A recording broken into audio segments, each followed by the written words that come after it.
The wind howled across the plains like a wounded animal, driving sharp needles of ice against Levi Nash's weather-beaten face as he urged his horse forward through the deepening snow. He had been riding for nearly 18 hours straight, stopping only to change mounts at the last outpost before the mountain pass. The message that had reached him at Carson's saloon in Willow Creek had been brief but devastating. Catherine caught an avalanche, Stillwater Pass, come quick. That was all he needed to know. "Hold on, Cassidy," he whispered, his words immediately stolen by the raging blizzard. "Just hold on." Winter of 1873 had been merciless across the Wyoming Territory. 3 major snowstorms had already buried the mountain settlements by early December, and this 4th one threatened to be the worst yet. Levi pulled his coat tighter, the leather creaking with frost as he squinted through the whiteout conditions ahead. "Come on, Thunder," he urged his black stallion, feeling the powerful animal's labored breathing beneath him. "We're almost there." The memory of Catherine Cassidy's smile had kept him warm through the endless frozen miles. They had met the previous spring when Levi had taken a job as foreman at the Circle C Ranch, owned by Catherine's father. Old man Cassidy had been skeptical of the quiet cowboy with the mysterious past, but Catherine had seen something in him that others missed. Levi thought back to those warm summer evenings when they'd sit on the porch, Catherine reading poetry aloud while the sunset painted the distant mountains gold. He remembered her laughter, bright as a mountain stream, when he'd clumsily tried to teach her to throw a lasso. And he recalled the whispered promises they'd made beneath a harvest moon before he'd left to escort a cattle drive to Denver. They were to be married in the spring, if she survived. The thought drove him forward as visibility dropped to mere feet. Thunder stumbled in a snowdrift, and Levi dismounted to lead him through the deepest sections. His legs burned with fatigue, but he pressed on. According to the message, Catherine had been traveling with a supply wagon from Fort Bridger back to her father's ranch when the avalanche struck at Stillwater Pass. Hours passed like lifetimes. The storm intensified. Twice Levi nearly lost his bearings, but the familiar silhouette of Widow's Peak to the north kept him oriented.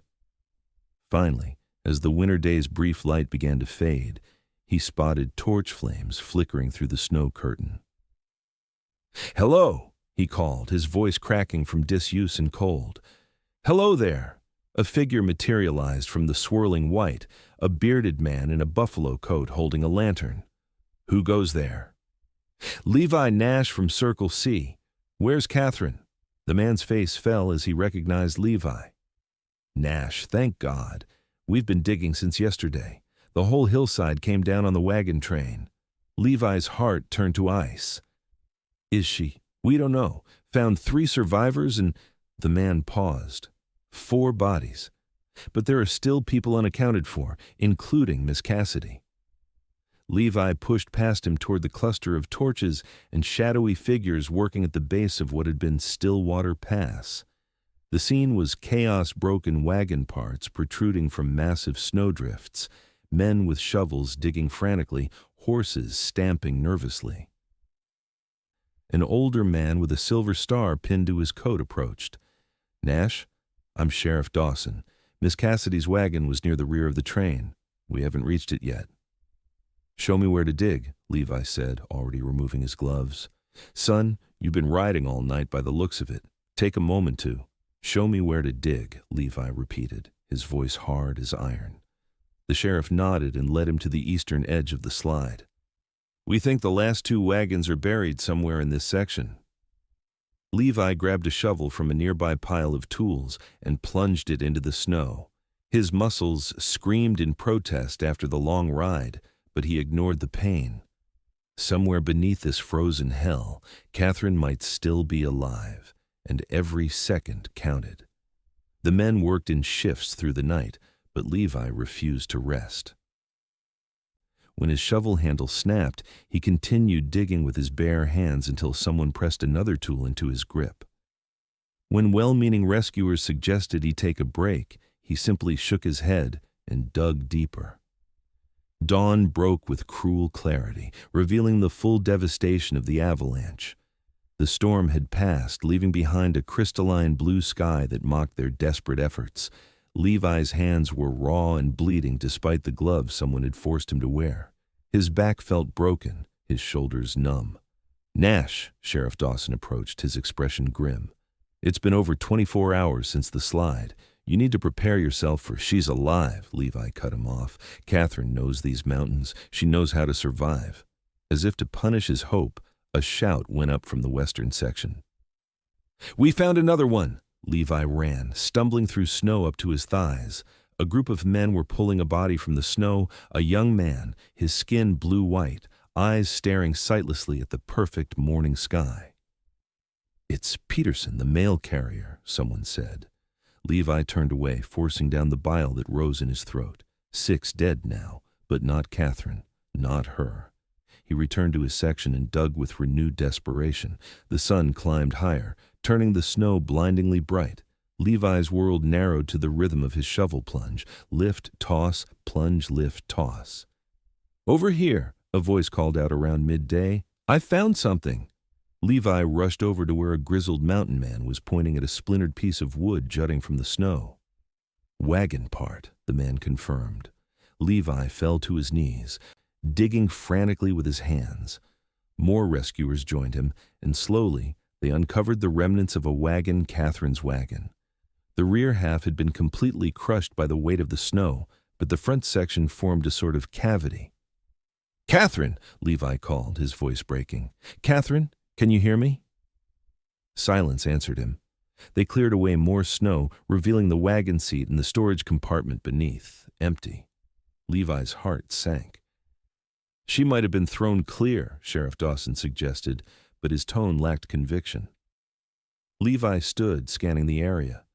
If Catherine had been thrown from the wagon, where would she land? His eyes traced the likely path of the avalanche, noting how it had swept everything downhill and slightly eastward. "There," he pointed to a depression in the snow about 30 yards away. "We need to dig there." Without waiting for agreement, he trudged through the snow, each step heavy with exhaustion and dread. When he reached the spot, he began digging methodically, no longer with the frantic energy of before, but with the steady determination of a man who refuses to accept defeat. An hour passed. 2. The sun began its descent toward the western peaks. Some of the rescuers had given up, focusing instead on retrieving the known dead and preparing them for transport back to town. Only a handful remained with Levi, their faces etched with pity for the cowboy who wouldn't surrender to reality. "Nash," Sheriff Dawson laid a hand on his shoulder. "Son, it's time to stop. We'll come back tomorrow with more men, but it's getting dark and the temperature's dropping fast." Levi shook off his hand. "You go." "I'm staying." "You'll freeze to death." "Then I'll freeze," the sheriff sighed. "I'll leave you a lantern and some supplies. Don't be a fool, Nash. She wouldn't want you to die out here." As the others retreated, Levi continued digging, the lantern casting long shadows across the snow. The cold intensified with nightfall, but he barely noticed. His hands had gone numb hours ago, his face a frozen mask. "Catherine," he whispered as he dug, "I'm here. I'm coming for you." He had promised her that once, "Whenever you need me, I'll come for you." They had been standing in her father's barn during a summer thunderstorm, rain hammering on the roof as lightning illuminated her face. "Even if I'm halfway across the territory?" she had asked, teasing. "Even if you're on the moon," he had answered, and she had kissed him, her lips tasting of wild strawberries and promises. The memory kept his arms moving as the night deepened around him. The lantern oil ran low, the flame flickering weakly. Still, he dug. His shovel struck something solid, not ice, not stone. Wood. Levi dropped to his knees, clearing snow with renewed vigor. It was a trunk Catherine's trunk that she always traveled with, and beside it, partially protected by the heavy wooden box, lay a still form wrapped in blankets. "Catherine!" Levi's cry echoed across the silent mountainside as he frantically brushed snow from the bundle. "Catherine, can you hear me?" She was deathly pale, her lips blue, but when he pressed trembling fingers to her throat, he felt it the faintest flutter of a pulse. "Catherine, wake up. Please wake up." He gathered her into his arms, shocked at how cold she felt. Hypothermia had set in deeply. He needed to warm her, needed to get her to safety. He shed his coat and wrapped it around her, then lifted her from the snow. Her body was stiff, unresponsive. Fear clutched at his heart as he carried her toward the remains of the rescue camp. The main party had left, but as promised, Dawson had left supplies: a small tent, firewood, blankets. With shaking hands, Levi erected the tent and laid Catherine inside on a bed of blankets. He built a fire just outside the entrance, positioned to direct heat inward without risk of flames.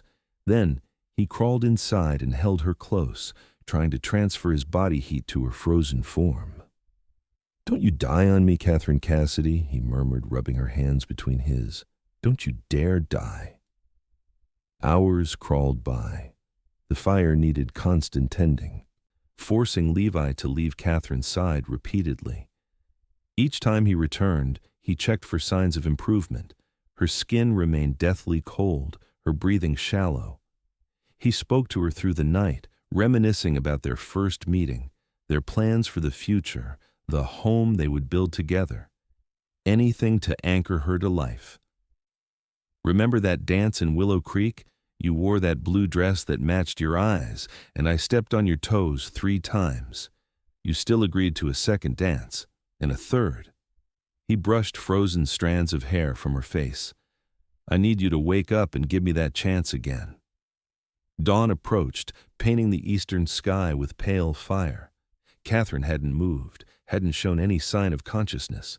Levi's hope began to waver as exhaustion claimed him. He had been awake for nearly 3 days straight, riding, digging, fighting to save her. His eyes grew heavy as he held her. "Levi." The whisper was so faint he thought he'd imagined it. "Levi." His eyes flew open. Catherine's lips had moved, her eyelids fluttering. "Catherine?" He leaned closer, heart pounding. Her eyes opened slowly, confusion giving way to recognition. "You came. Always," he managed through the tightness in his throat. "I'll always come for you." She tried to smile, wincing at the pain of her cracked lips. "How did you find me?" "I just kept digging." His voice broke as tears threatened. "I would have dug through the whole mountain to find you." Catherine's cold hand weakly squeezed his. "The avalanche. I heard it coming. Jumped from the wagon with my trunk. Used it as shelter." "Smart woman," Levi said, pressing a kiss to her forehead. "Smarter than your fool of a cowboy." A weak laugh escaped her. "My fool of a cowboy saved my life." The sunrise illuminated the tent with golden light as color slowly returned to Catherine's cheeks. Levi held her close, whispering promises of spring weddings and summer gardens, of warm hearths and children's laughter, each word a thread binding her more firmly to life. Later that morning, Sheriff Dawson returned with fresh horses and men. He found Levi sitting by the fire, a pale but conscious Catherine wrapped in blankets beside him. "Well, I'll be damned," Dawson said, dismounting. "You found her." "She found me," Levi corrected, his eyes never leaving Catherine's face. The journey back to Willow Creek was slow and careful. They fashioned a travois for Catherine, with Levi refusing to let anyone else lead his horse as they made their way down from the pass. At the doctor's house in town, Catherine was diagnosed with severe hypothermia and frostbite on 2 toes, but the physician was optimistic about her recovery. "She's young and strong," he told Levi as they stood in the hallway outside her room, "and she had something worth fighting for." Levi nodded, too exhausted for words. He hadn't slept in days, had barely eaten. Now that Catherine was safe, his body demanded rest. "Get some sleep, son," the doctor advised. "She'll be here when you wake up." But Levi refused to leave her side. He dragged a chair next to her bed and collapsed into it, taking her hand in his as his eyes finally closed. When he woke, sunlight was streaming through the window, and Catherine was watching him with clear blue eyes. "You look terrible," she said softly. Levi ran a hand over his stubbled jaw and smiled. "You've never looked more beautiful." She reached out to touch his face. "The doctor told me what you did, how you rode all night through the blizzard, how you dug for me even when everyone else gave up." Levi caught her hand and pressed a kiss to her palm. "I made you a promise. You nearly died keeping it." "Would have been worth it." Catherine's eyes filled with tears. "I dreamed of you, you know, when I was buried in the snow getting colder and colder. I dreamed you were calling my name, telling me to hold on." "I was," he said simply. The weeks that followed brought healing for Catherine and a new respect for Levi and the community. Old man Cassidy, arriving from his ranch as soon as the passes cleared, gruffly thanked Levi for saving his daughter, then surprised everyone by offering him partnership in the Circle C. "Can't think of a better man to help run this outfit when I'm gone," he said, avoiding Levi's eye. "Especially since you'll be family soon enough." As February melted into March, Catherine grew stronger. Her frostbitten toes healed without need for amputation, though the doctor warned she might always feel the cold more keenly in that foot. Levi took to carrying her everywhere despite her protests, unwilling to let her strain herself. "I'm not made of glass," she chided as he lifted her from a chair on the boardwalk outside the general store. "No, you're made of something much more precious," he replied, setting her gently in their wagon. Spring arrived early that year, as if nature was making amends for winter's cruelty.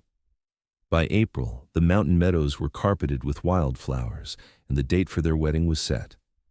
The night before the ceremony, Levi found Catherine standing on the porch of her father's house, gazing up at the stars. "Having second thoughts?" he asked, only half joking. She turned to him with a smile that still made his heart skip. "Only about whether I should wear the blue ribbon or the white one in my hair." He wrapped his arms around her from behind, resting his chin on her shoulder. "Wear both. Wear anything. Wear nothing at all." "Levi Nash!" she exclaimed in mock scandal. "You know what I mean," he laughed. "You'd be beautiful in sackcloth." She leaned back against him, serious now. "I never properly thanked you for finding me. For not giving up. You never have to thank me for that." "The avalanche taught me something," she continued. "Life can end in an instant. One moment I was thinking about what to cook for dinner. The next I was fighting for breath under the snow." Levi tightened his hold on her, the memory still raw. "I don't want to waste a single day," Catherine said, turning in his arms to face him. "I want every moment to matter." "It will," he promised. "Every single one." They were married the next day in the small white church in Willow Creek. Catherine wore a cream-colored dress with both the blue and white ribbons in her hair. Levi wore a new suit that still felt stiff and unnatural compared to his usual attire. But the look in Catherine's eyes when she saw him standing at the altar made the discomfort worthwhile. Their vows were simple but heartfelt.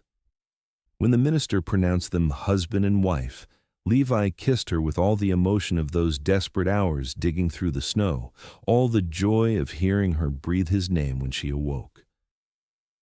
The celebration afterward was the biggest the town had seen in years. Even the normally reserved Mr. Cassidy was seen dancing with Widow Parker well into the evening.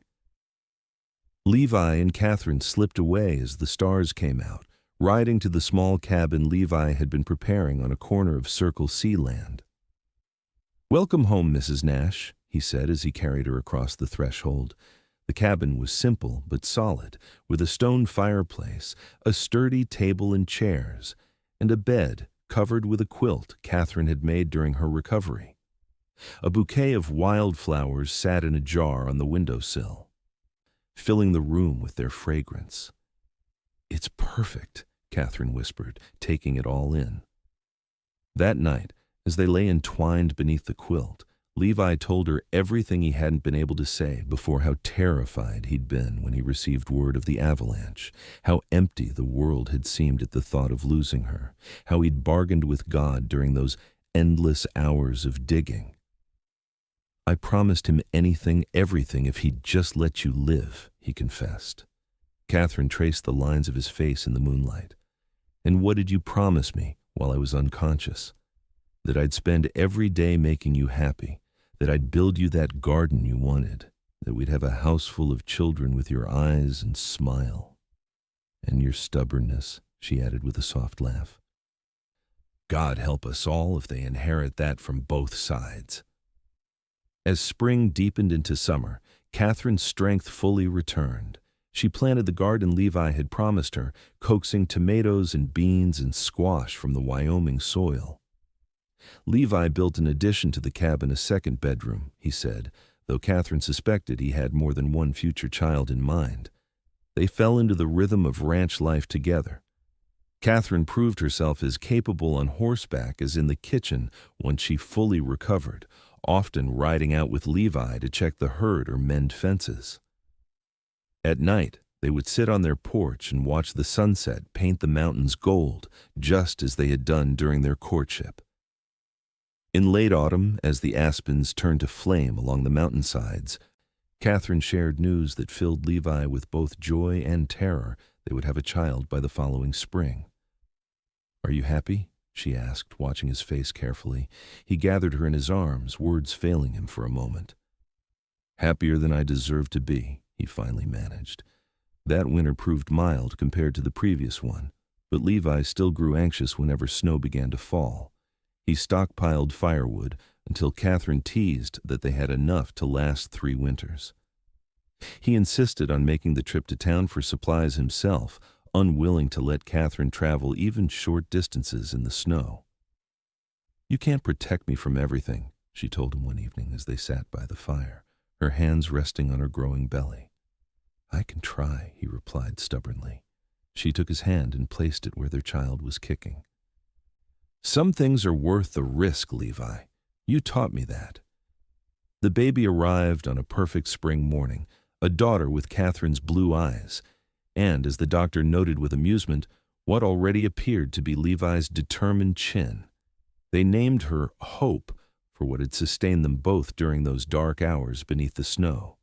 As Levi held his daughter for the first time, marveling at her tiny fingers and the wisp of dark hair on her head, he thought about how close he had come to never experiencing this moment.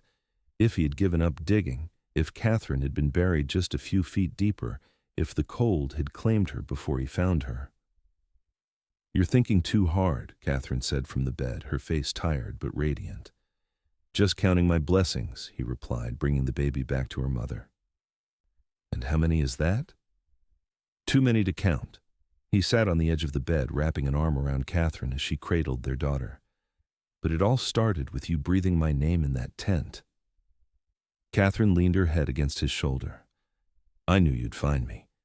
Even buried under all that snow, some part of me knew you were coming." "I'll always come for you," he promised again. "Both of you." As Hope grew from infant to toddler, the story of how Levi had ridden through a blizzard and dug through an avalanche to save her mother became legend in Willow Creek. Children would beg to hear it when the Nash family came to town, and Catherine would oblige with a telling that never failed to make Levi blush at her portrayal of his heroism. "You make me sound like some character from a dime novel," he complained good-naturedly after one such recounting. "I only tell it as I remember it," she would reply innocently. When Hope was 3, they welcomed a son they named Thomas, after Catherine's father who had passed the previous winter. The Circle C thrived under Levi's management, expanding its herds and its reputation for quality stock throughout the territory. On the 5th anniversary of the avalanche, Catherine found Levi standing on their porch, staring at the distant mountains where Stillwater Pass cut between the peaks. "What are you thinking about?" she asked, slipping her arm through his. "How different life would be if I hadn't gotten that message in time, if the storm had been worse. If you hadn't been smart enough to use that trunk as shelter." Catherine looked back at their cabin, where Hope was reading a book to her little brother, making up a story to go with the pictures. But none of those things happened. You did get the message. You did find me. Levi pulled her close. Sometimes I still dream about it, digging and never finding you. Those aren't the dreams to hold on to, she said, rising on tiptoe to kiss him. Hold on to the ones where I breathe your name, and you carry me home. As twilight softened the landscape, they stood together watching the stars appear one by one above the mountains. Their children's laughter drifted through the open door, a counterpoint to the distant lowing of cattle and the whisper of wind through the pines. I'd do it all again, Levi said quietly. Every mile through the blizzard, every hour digging in the snow. I know you would, Catherine replied, her voice as warm as the light spilling from their cabin windows. That's why I love you. They remained on the porch until the evening chill drove them inside, where Hope and Thomas were demanding a story before bed. At the children's insistence, Catherine once again told the tale of how their father had ridden all night through a snowstorm and dug until he found their mother buried beneath an avalanche. And when Mama finally opened her eyes, what did she say? Hope prompted, though she knew the answer by heart. Catherine smiled at Levi across their children's heads. The first word I said was his name, just Levi, because in that moment his name meant everything: safety and warmth and home and love. It still does.